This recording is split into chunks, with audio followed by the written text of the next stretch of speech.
Yeah.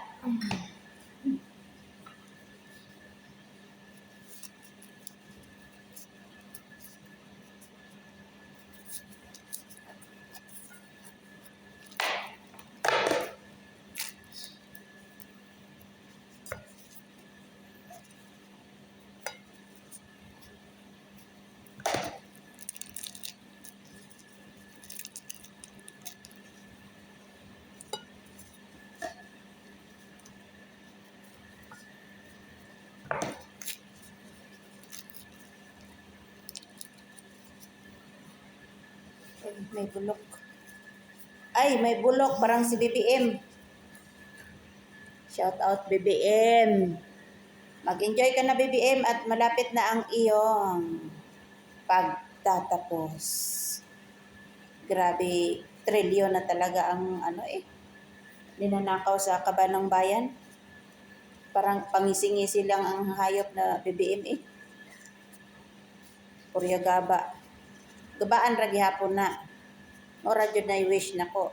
Kana tanan na mga korap sa gobyerno gabaan ra na.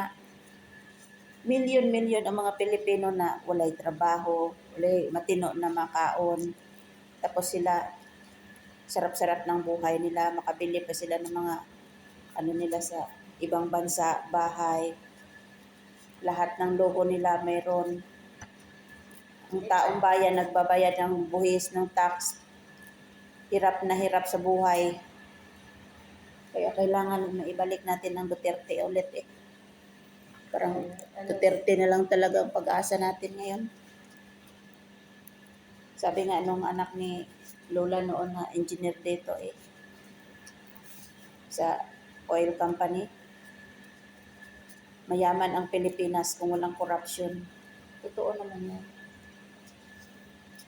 Kasi nga tinatanong ako ni Baba na bakit ang daming Pilipino nag-iibang bansa para magiging katulong? Kung mayaman. Sabi, I don't know, Baba. Sabi niya, maybe your government is very corrupt. Sabi ko na lang, maybe, Baba. I don't know. Hindi ko din alam ang politika noon. Panahon yun panahon ni Estrada, ni Arroyo. Estrada. Pagbaba ni Estrada, si Arroyo ang pumalit. Yun yung panahon na yun. Grabe ang sabi ng mga OFW noon, grabe daw talaga ang mahal mga bilihin sa Pinas ngayon. Yung mga dala nila, mga savings nila wala eh. Ilang araw lang eh.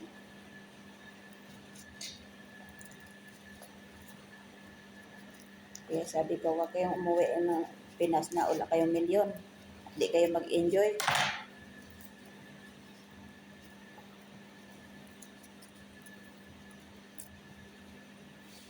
Thank you for watching, guys. Maaga pang mainit ang ulo ni Chulalat eh. Yung pagbukas mo ng social media si Risa ang makikita mo. Diyos, purya gaba yung mga bayhanan ni oy. Si Risa, si Dilima Punyeta. Sumpa mo talaga eh. Wala nang ibang ginagawa sa gobyerno natin eh. Puro kababuyan. Hindi na lang magawa ng ng mabuti para sa mamamayang Pilipino. Puro kabulastugan. Kaya makita ko yung mga oposisyon na yan eh. Ina-skip ko kagad eh.